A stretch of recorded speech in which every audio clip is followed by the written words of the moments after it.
Welcome back to On Texas Football, a little weekend edition, Jerry. A lot going on over the next 10 days. I'm CJ Vogel, of course, joined by Gerry Hamilton. 10 days coming up, Jerry, to wrap up the month of July, getting ready for fall camp because it's coming. But there's still some recruiting to take, kind of precedent first, right? The dead period opens back up. Texas will be hosting a little recruit barbecue, one of those pool parties from years past to kind of celebrate this, Jerry. You know of a few big visitors coming in. There's one I want to lead into, but as we see the month of August closing in, I mean, football's coming around the corner. Recruitments are starting to heat up once again in the 2025 class. Texas will obviously start devoting some attention to 2026 as well with some of those visitors as well. One of those visitors I wanted to hear from you first. 5-star defensive back from the state of Texas. Who is it, Jerry? It's Jonah Williams from Galveston Ball. And we've been talking about this on Texas Football. We mentioned on Coffee and Football that this was a possibility. We were waiting to really, truly hear this weekend, early next week, from either Jonah or a member of the family before we put it out as concrete because some visit plans have fallen through before. But Jonah Williams is going to visit Texas on Thursday with a family member or two. That is per someone in his family. Told on Texas Football that about noon on Saturday. Right now, Jonah's in Atlanta in the Wooden Bat tournament, and they finish up. They have 2 more days of that, so today and tomorrow. So he flies back to Texas either on Monday or Tuesday, and then he'll be in Austin Thursday, probably with his father, but maybe father and mother will have to see. But he will not be coming alone. He'll be coming with a family member. That's big news for Texas on a couple of fronts because they've never given up on Jonah Williams. And he's one of the more intriguing prospects we'll get to in a second, CJ. But they've never given up on Jonah Williams, but Texas didn't get an official visit. So if you don't get an official visit in June, it's hard to think you have a good shot at landing a player of the caliber of Jonah Williams. But he hasn't committed anywhere. Talking with that family member today, maybe he makes a decision before the season. Maybe he doesn't. I think things are kind of up in the air because remember, in January, everybody's saying he's going to Oklahoma. Then in June, everybody's saying he's going to Oregon. But here we are almost to the end of July, and he's visiting Texas July 25th. The dead period ends July 24th at 11:59 p.m. Obviously, then players can be on campus. There can be face-to-face contact again on July 25th, and that's when Texas is having their pool party kind of barbecue visit day. Yeah, really interesting recruitment, right? Texas A&M felt really confident at one point. Looking back at the spring, the last time he was on campus, Jerry, he took a little trip away from the spring practice to go out and see Dish Falk Field as Texas prepared to play TCU on a Saturday afternoon. Obviously, a lot's changed in that regard as well. He was saying his goodbyes to David Pierce. That might have been it. It might have been that he probably saw the writing on the wall. Anyway, but Jim Schlossnagle now involved. Yep. When you look back a little bit at why Texas A&M was generating some buzz at the time, it was about that kind of baseball dual sport opportunity. Now that Texas has Jim Schlossnagle fighting on behalf of them, I do wonder if he makes a trip back out to see the Dish, see Schlossnagle, and again, kind of revamp some more of that two-sport conversation because he is a very talented baseball player, right? He is in Atlanta for a Wood Bat League right now. He was CJ, talk about that's a very select invite list that goes to that, right? I mean, that's not you can sign up and pay $250 and go. That's not that type of tournament. Yeah, this is one of those elite of the elite, right? I saw he was pumping 94 the other day. You don't 109 see that pitches that day, by the way, and hit over 90, I think, on his 900th pitch per the family member. It's pretty impressive what he's able to do. Obviously, his older brother, Nick Williams, was a former Ranger, Texas Ranger reliever for a little bit as well. So you see the athleticism, you see the two-sport ability. Now that Schlossnagle is here at Texas, it does play into a factor for the Longhorns positively. Jerry, going back, you mentioned Texas continuing to work here. How much were they in contact with him, and how, was it more just so working from behind that allowed them to stay in this? Yeah, I think. Look, I think Blake Gideon, being the area recruiter, being his position recruiter, certainly helped. That's a phone call that you pick up. I think the relationship, obviously, with the family, I think there's continued to be communication, even when it looked like it may have been a lost cause. But again, that's not how Steve Sarkisian and this staff recruit. There's no towels being thrown in on really good players. But what makes Jonas such, and this is why I'm so reluctant to truly get into him as a prospect, because the baseball component, it's ascending, not descending this summer. He's looking more and more like a high draft pick this summer. Yeah. So, I mean, we can talk about this with football. And like I said, I've said before, when he was leaning to Oregon, it might look really good on signing day for you with Jonah Williams. But what are the chances he actually makes it to campus? Then there's the other piece with Jonah that's interesting is kind of what is he really positionally? He wants to be a safety. At one point in time, I think he wanted to be a wide receiver. If he plays college football, and I mean, what do you think, CJ? Less than 50-50 chance? I mean, who really knows? But when you start throwing 94, if these last 2 days he swings it well with the wooden bats, who knows? Who knows, right? He's such a good athlete, and he's such a good kid. That's the other thing. Who knows? But, is he a safety long-term? I have my doubts. I don't think that's what he is long-term. That he either wants to be a safety or he, like I said, tinkered with being a wide receiver. So he wants to be a skill player off the ball, away from the football. He has a linebacker frame. Sure. Does it mean he's going to end up being a linebacker? I don't know. This is one that we'll be talking about for a long time. Wherever he goes to college, if he goes to Texas, we'll be talking about it all the time because we'll get questions. But I really think he's an interesting prospect because he's such a talented player. He's going to be a highly ranked football prospect in the country.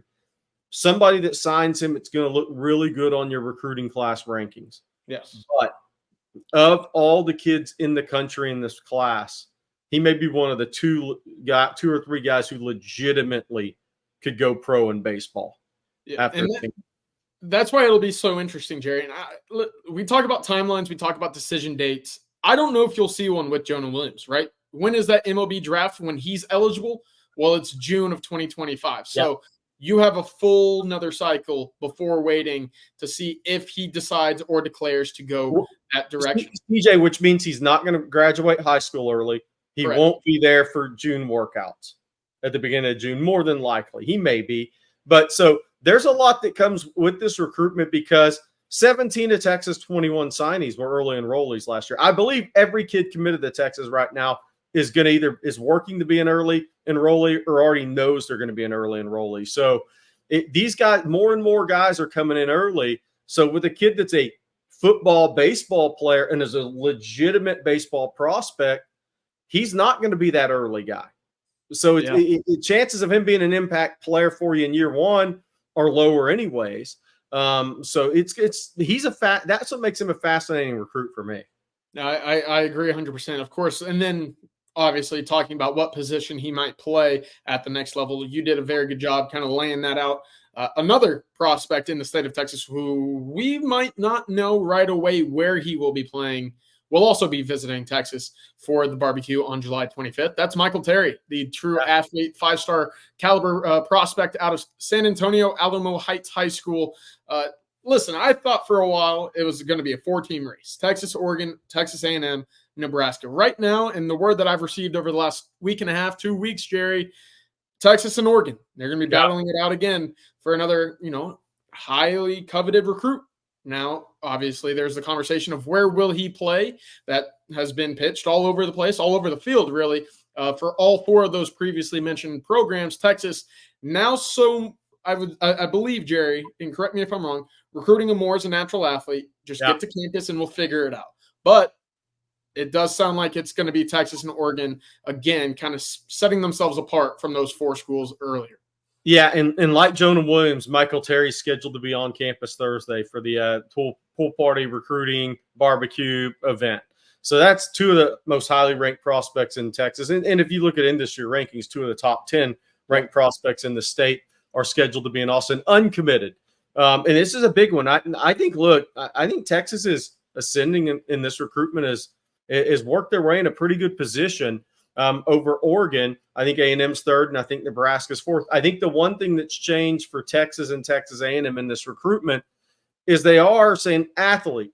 But then they are, after the visits and continuing to have conversations with Michael Terry and his circle, they are saying, we'll give you a shot at wide receiver. And it's up to you whether it works out or not. Yeah. If it doesn't, then we'll figure it out from there, whether that be tight end or as a rush type of linebacker on the other side of the ball. Because, again, this is a guy who's 6'2.5", closing on 6'3", 217, 218 pounds. Where is that frame really going to take him? But Jonah Williams right now, 6'3", 203, 204, 205. There's about a 15-pound difference in those two guys right now, and there's a difference in frame as well. But Michael Terry, I mean, if you're a Texas fan, he's coming in Thursday. I think Texas has been ascending in this for a while. I think he makes a decision before his senior season. A few weeks ago, heading into June visits, it looked like that was going to be a December decision or later in the season. There, he was given a lot of thought to announcing his decision at the Adidas All-America game there in San Antonio. But it does look like he's right now he's thinking about making the decision before the season starts. Hey, Jerry, I'm going to put you on the spot here because I see Michael Terry and the body frame, the kind of the way that he plays football at the wide receiver spot. It's not conventional, right? You know, you look at it, and that's kind of why the questions arise. There's another guy in the Austin area not too long ago who was a big-time wide receiver, put up plenty of numbers, ended up at Notre Dame, Jaden Greathouse. But the questions with him more so arose with the speed component, whether or not he would be a long-term fit at wide receiver. Are there similarities at all between the two, or is it completely different because of the way in which their athleticism takes them to the next level on the field? I think it's different because of frame. You know, I'm going to look up what Notre Dame lists Jaden Greathouse at right now. As far as his height and weight. You know, so he's 6'1", first of all. Jaden Greathouse, 6'1". He's about 215 pounds. He's pretty much a finished product at 215 pounds because he was about 203, 204 coming out of high school, about Jonah Williams size, but 2 inches shorter. But Jaden Greathouse already had that thick, muscular frame, right, coming out of high school. CJ, you saw him a lot. Yeah. You could have said, he could have walked by and you said, you know, he's running back / wide receiver. And you said, okay, I buy that. I mean, he was a strong kid coming out of high school. Michael Terry is 2 inches taller, and already longer arms.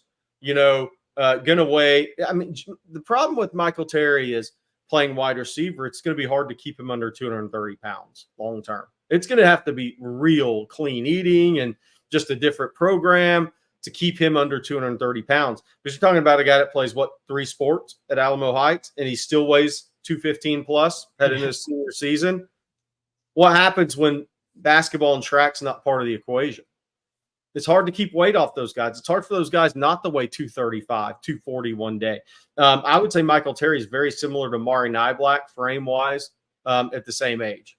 Okay. And Mari Niblack's now 6'3.5", 240 pounds, 242 pounds. So, and that is all muscle with Amari Niblack. Michael Terry, when he adds, as Rod Babers calls it, the armor, he's going to be 235, 240 pounds. So if he plays wide receiver, it would have to be definitely unconventional and different than anybody else Sark's played at wide receiver. That's the key. He's not really what Sark recruits at wide receiver, but he is what he recruits at tight end.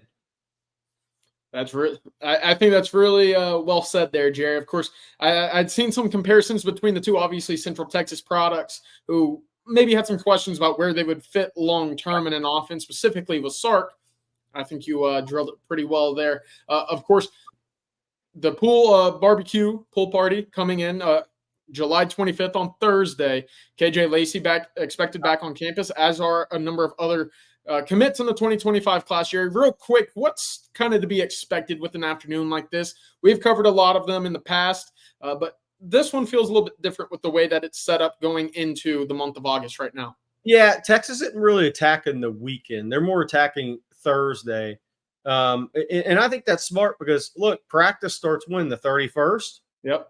I mean, it's coming fast, right? So I think this is also more Texas getting 2 or 3 guys on campus that obviously KJ Lacey back, but 2 or 3 of the top uncommitted guys on campus. And it's a big visit for both those guys, with Michael Terry changing his timeline to being a potential guy that announces before the season, and then Jonah Williams getting him back on campus for the first time since April. And what's interesting about that is, you know, how many visits has he made since that period of time? I mean, he's made 4 or 5 official visits. So That's big to get those two guys on campus.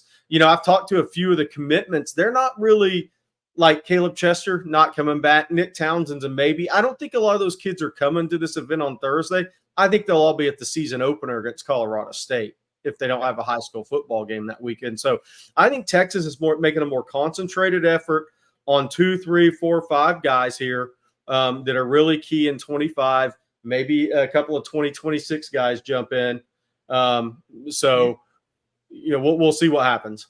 You know what this weekend or this barbecue event looks like to me, Jerry? It looks like they're trying to get an extra unofficial for some guys that are, extra official visit with some guys, right? Just that extra time that you're able to sit there, speak with them one-on-one, make it feel a little bit more intimate with the families as well, rather than some of these previous events that we've seen where there's 40, 50 kids coming back on the campus, ranging through 3 different classes as well.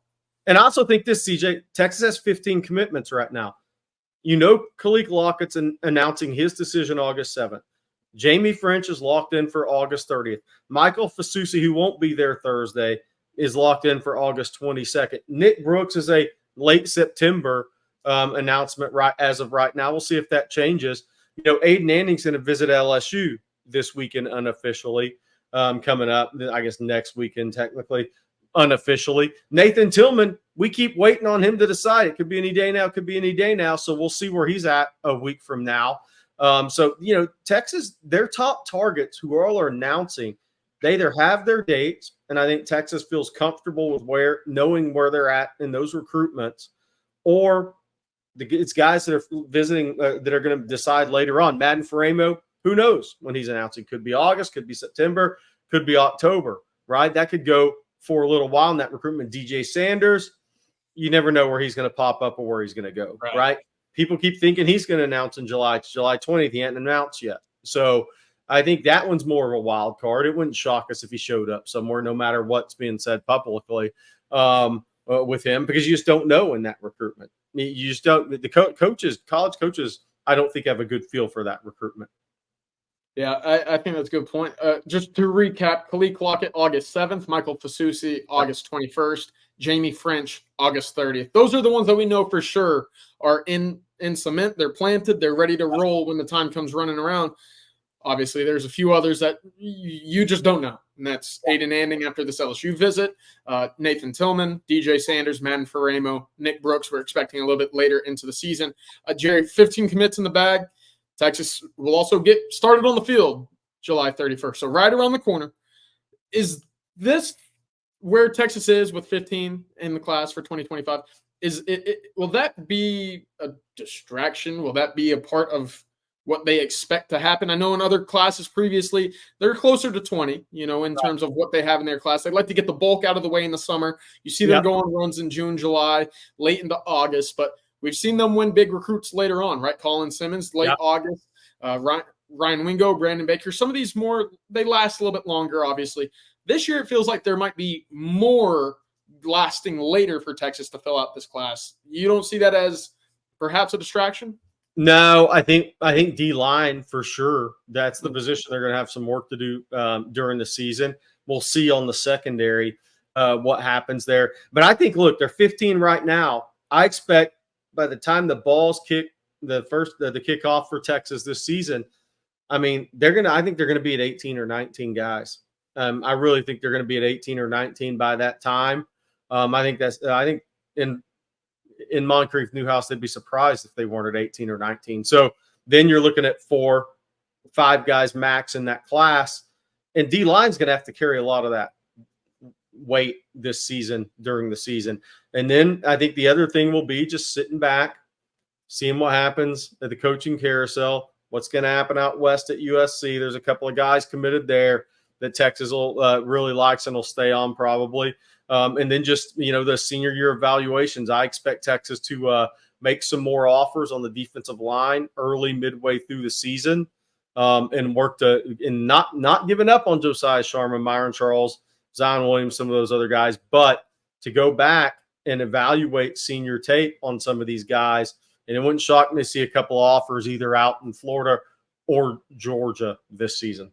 Well, good deal. Thank you, Jerry, for the recruiting update. One final note that I'll leave us with, a little team update, and it was kind of one of those one of those recurring themes that we had heard leaving SEC Media Days when Texas trots out on the field for its first practice, July 31st. Jerry, I find it very difficult after what we heard from Steve Sarkisian, Quinn Ewers, and obviously some conversations behind the scenes that Ryan Wingo won't be seeing a lot of snaps early on with that first unit. Yeah. So expect to hear a lot from the freshman out of St. Louis. He will be one of the guys Texas will be able to point to and say, yeah, our freshmen play early, as well as a number of other guys, Xavier Filsaime, Colin Simmons, plenty of others as well. But we'll leave you with that. That's been our On Texas Football recruiting update this Saturday. Today's obviously July 20th, so 10 days to go until the beginning of college football here in Austin. Barbecue coming up. Jerry, thank you again for joining us today, and that will do it for On Texas Football. Y'all enjoy the weekend. Welcome.